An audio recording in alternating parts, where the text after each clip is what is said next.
국민의힘에 대한 얘기를 좀 해보도록 하겠습니다.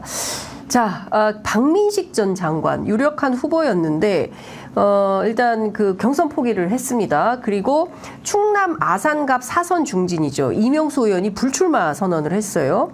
그리고 홍성 예산 사선의 홍문표 의원도 원래 무소속 출마 검토한다고 했는데 안 한다, 이런 결론을 내렸습니다.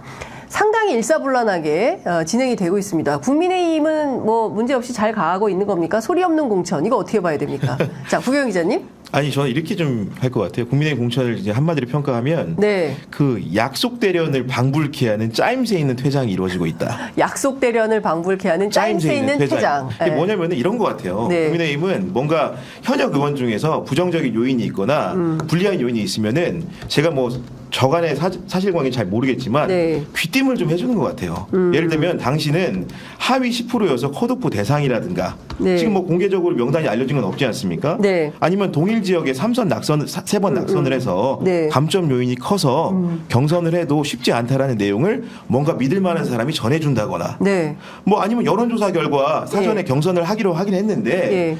여론조사 추이를 보니까 솔직히 말해서 전망이 어둡다거나 뭔가 어떻게 보면 비밀주의적으로 엄숙하게 지켜져야 될 부분들을 누군가가 전령이 있는 것 같다는 느낌을 줄 정도로 왜냐하면 늘 이렇습니다. 네. 예를 들면 홍문표 의원도 그렇고 뭐 네. 여러분들이 쉽게 얘기해 포기를 할 때마다 바로 즉각적으로 기다렸다는 듯이 한동훈 비대위원장의 메시지가 나옵니다.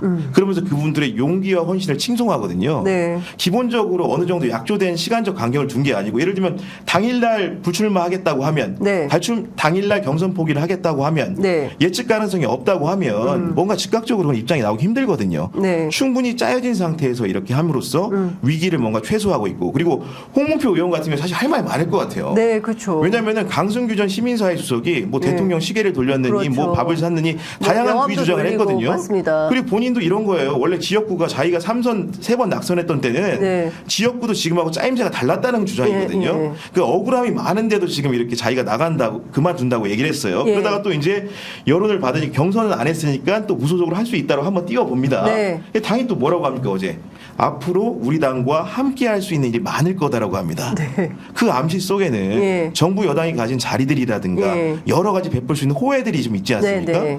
이런 것들을 위해서 뭔가 이제 사후 관리까지 해주는 정말 여유롭게 선거를 치르는 듯한 느낌을 줍니다. 그러니까 네. 뭐 들리는 소문으로는 저는 사실 홍문표 의원 공천 안 준다는 소문을 작년부터 들었어요.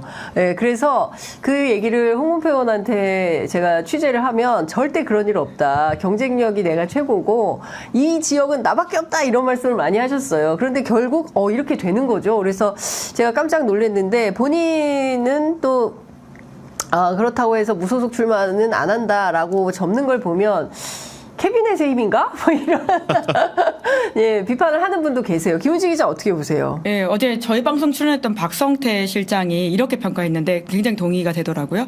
김건희 방탄 공천. 그러니까 지금 결과적으로 중진들이 살아나게 된 모든 배경에는 김건희 여사 특검법, 네. 김건희 특검법, 예. 지금 행정제 그렇죠. 지도를 받을 수도 있는 상황인데, 예, 저는 그게 제일 웃기다고 봅니다. 진짜 말이 안 되죠. 자, 기사 쓸 때 어떻게 씁니까? 김건희 특검법. 따옴표, 작은 따옴표 이렇게 합니다. 그렇지 않아요? 기사 어떻게 써요? 기사 어떻게 써요? 아니 네. 간단하게 말씀드리면 그 특검의 전범들이 있잖아요. 네. 예를 들면 박근혜 대통령과 최순실 뭐 예를 들면 뭐라고 해야 될까요? 네. 아무튼간 네. 비선이겠죠. 네. 우리가 어떻게 했습니까? 네. 박근혜 최순실 특검이라고 썼죠. 그렇죠. 박근혜 대통령님 뭐 예를 들면 최순실 여사님 특검이라고 안 했잖아요. 안 했잖아요. 그러니까 뭔가 중거점이라는 게 동일선상에 있는 사례를 두고 얘기해야 되는데 뜬금없이 과거에 안 그랬는데 이제는 이렇게 하라는 거는 굉장히 그런 이중적인 잣대죠. 그렇죠. 그러니까 최순실 국정농단 이렇게 갔지 최순실 여사님 국정 이렇게 안 했지 않습니까? 그러니까요. 양승태 사법농단이라고 그렇죠. 했죠. 양승태 대법관님, 대법원장님, 사법농단. 네. 건건이 이상합니다. 이게. 그러니까요. 그러니까 이 자체가 권위주의로 퇴행하고 있는 거냐라는 비판을 안 할 수가 없고. 심지어 그 법의 플레임은요. 김건희 여사가 아니라 대통령 배우자 김건희 블라블라 이렇게 그렇습니다. 되어 있습니다. 그러니까 정확하지도 않다. 뭐 이런 지점들을 말씀드릴 수 있는데. 그거를 우리 언론들이 그냥 지나가는 것도 저는 좀 이건 아니다라는 생각이 좀 들고 적극 대응해야 되는 이슈죠. 맞습니다. 사실 언어의 효율성이라는 차원에서도 그럼 앞으로 방송할 때 일일이 그렇게 할 것인 건가라는 생각이 그러니까 들어요. 결국은 이것 중에서 노린 효과는 이거거든요. 그 뭐 우리 그 시청자들 같은 경우에 기자가 아니기 때문에 잘 모를 수 있는데 네. 만약에 이렇게 앞으로 이렇게 제재가 내려집니다. 방송에 네. 김건희 여사라고 하라고 하면 네. 껌껌이 신경 쓸 수밖에 없어요. 그 원고를 쓰는 작가 예. 그리고 그거를 말하는 기자 예. 그리고 진행을 보는 사회자 예. 이런 사람들이 예. 계속 김건희 얘기가 나올 때마다 뭔가 주의를 기울여야 되는 거예요. 아니 그러니까 네. 제가 문화방송 가서 방송을 하는데 저는 이제 패널 자격으로 출연을 하니까 제가 김건희 특검법 하면 저 진행자가 김건희 여사 특검법 아 정말요? 진짜로? 계속 이렇게 수정을 하면서 방송을 했어요. 그러니까 이게 전파 낭비입니다. 빨리빨리 얘기하고 넘어가야 되는데 벌써 보십시오. 우리가 벌써 이 얘기하느라고 3분이 소요가 아이고, 됐어요. 네. 예. 아니, 그러니까 이게 사실 거꾸로 이제 우리 한동훈 비대위원장 식으로 얘기를 하면은 그런 사람들 많을 거예요. 예를 들면 김정숙이나 예를 네. 들면 그 우리 이재명 대표의 배우자 네. 같은 김혜경 경우에도 여사. 김혜경 여사 같은 네, 경우에도 네. 김혜경, 김정숙이라고 쉽게 얘기해서 여사 안 붙인 경우가 많을 거예요. 그렇습니다. 그러니까 예. 결국은 이렇게 찾아보면 이렇게 반대 극보가 당연히 있는데도 예. 이렇게 주장하는 거는 사실 예. 억지라는 거죠. 그러니까 이게 물론 경우에 따라서는 호칭을 써야 될 때가 있는데요. 적어도 김건희 특검법은 그 자체가 이미 고유 명사가 됐기 그렇습니다. 때문에 그렇게 주장하는 게 굉장히 부적절하다. 뭐 이야기를 드리면서 네. 원래 했던 이야기가 다시 돌아가죠. 김건희 예. 특검법이 결국 국민의힘 중진을 살렸다는 평가들이 지금 그렇죠. 지배적으로 나오고 맞습니다. 있고요. 실제로 내일 특검법 의결을 앞두고 지금 국민의힘이 굉장히 조심하고 있는 상황이잖아요. 공천 발표도 지금 네, 좀 미루고 맞습니다. 있고 이제 그러다 보니까 이제 이번 공천을 마치 이제 굉장히 조용하고 그리고 감동이 없다라고 하는 비판이 억가라고 하는 한동훈 위원장식의 주장이라고 하는 것은 적절하진 않아 보이고요.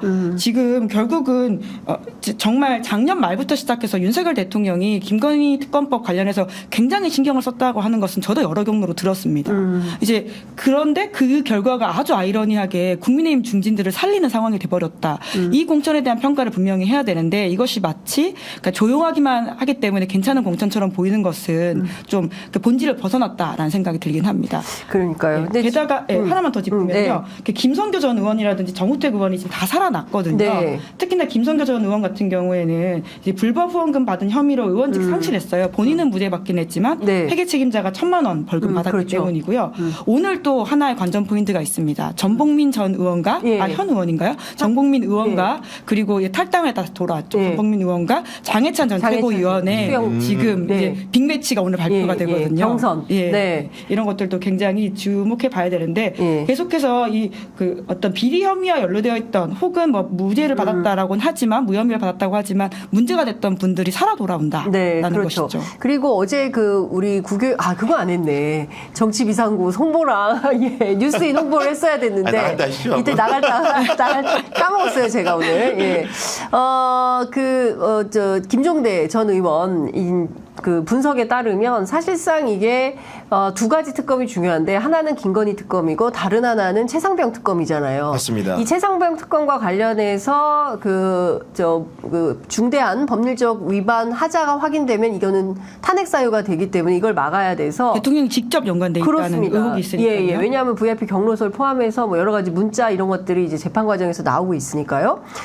그렇기 때문에 그 요소에 이른바 군 관계자들 공천을 하고 있다. 예, 이런 문제들에 대해서도 좀 짚어봐야 된다는 말씀 좀 하시던데, 그러니까 중요한 것은 정권 방탄용, 정권 안보용 공천을 하느라 이렇게 조용한 공천을 하는 것이다. 그러니까 반대로 민주당의 경우에는 상당히 시끄럽고 소란스러운 공천을 하지만 결국은 누가 최종 국민의 선택을 받을 것인지 이것은 4월 10일 뚜껑을 열어봐야 알 수 있다.